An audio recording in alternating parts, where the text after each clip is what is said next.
LeBron and Steph back and forth. How did you kind of try to keep composure on the sideline? What are you trying to emphasize as during all those moments? Man, just trying to stay positive. Again, like we always say, one of our mantras, next play mentality. I said it before the game, you can play perfect defense and one little inch you give away, they're going to make you pay. But just trying to control myself first and foremost as a basketball fan. They should be real happy in New York. This was a hell of a basketball game, high-level basketball game. Two legends going back and forth, two great organizations. It was fun to be a part of. It's just one of those wins where it just showed our character. Our group is really coming together.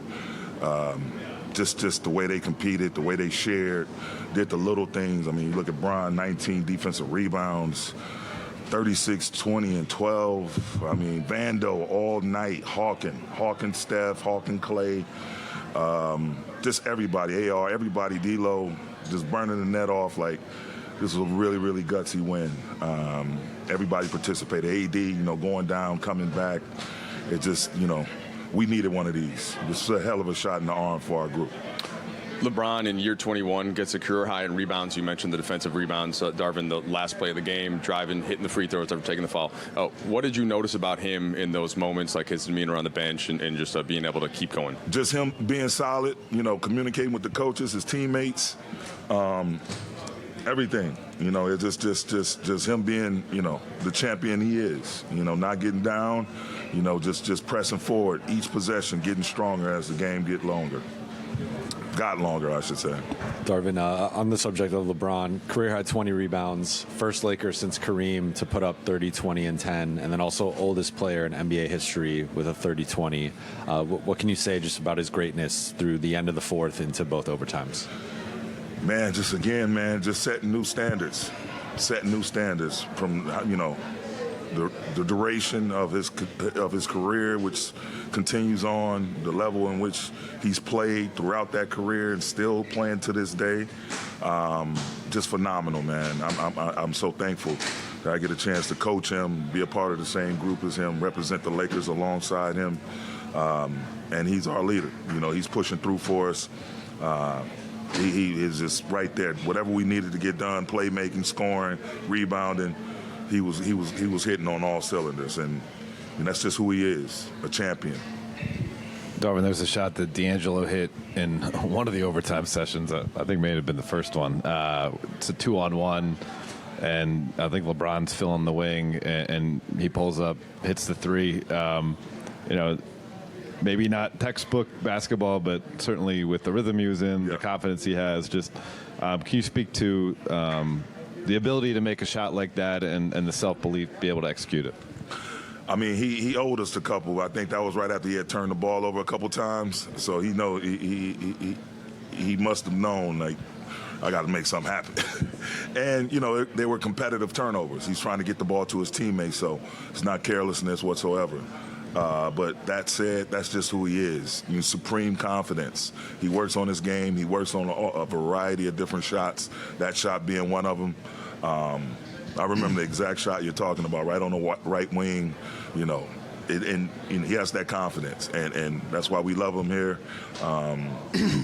And just the way he's been playing, these recent games, and that's just the epitome, again, of who he is, supreme confidence and his ability to score at all three levels, particularly the three-point line. It really helped us tonight. He had 5 of our only 9 made threes. And so I'm just happy for him. His energy, along with the rest of the group, has just been superb throughout these recent weeks. Darvin, I have maybe a little bit of a bigger picture question out of tonight. End of the first half, you guys are down. You go with that same lineup you went with at the end of the Bulls, last year's kind of starters. They go on a big run. Third quarter, they come in. They go on a little mini run. AD gets hurt, but that run continues, and then you close with that group tonight. If they play like this, and if they're playing like this, I know you don't want to change starting lineups, but how seriously will you consider it, considering how Jared's playing and how that group is playing around him? Well, right now, I'll consider getting me something to eat, a nice glass of wine, and consider sleeping very soon here, getting a good night's sleep. No lineup questions, please. As a secondary, just knowing that group and seeing that group kind of play at the level it's played here these last 2 games, how much comfort in that continuity does that give this group, knowing that it has something like that seemingly is a game changer? I'm just thinking, they all have the utmost confidence in all of their teammates, and particularly that 5. They've been through a lot of wars once they came together at the deadline last year, and the way we pushed through the rest of the season, the playoffs. And yeah, it was times we had to tinker with the lineup, playoffs, matchups. You change from series to series, and within the series, you change from game to game sometimes. So, but having that group, that 5, they're the way they know each other, they understand each other's rhythm. It's a great luxury to have, as you said.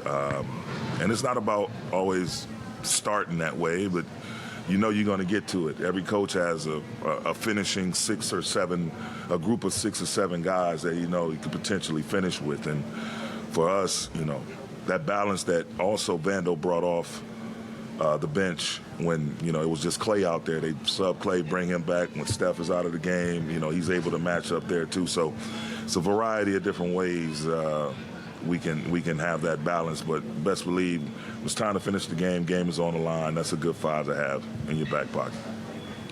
Simply, just how much have you guys missed this version of Vando that showed up in the past week or so? It's you can tell, you can see the impact he's having each and every game, doing all the dirty work, taking the toughest matchups. He got back healthy, but it was a matter of time before he had to, get back in the game shape. And he's there now. And the way his relentlessness, his ability to gauge screens both on and off the ball, the way he gets in the passing lanes, has great hands, deflections, steals. He's able to, he's been aggressive to the rim, which is another a pleasant attribute that he's been doing here recently. We just love him to death. Just his work ethic, his blue collarism, it's unbelievable, and I'm happy it's back in full form. Thanks, Coach. Thank you.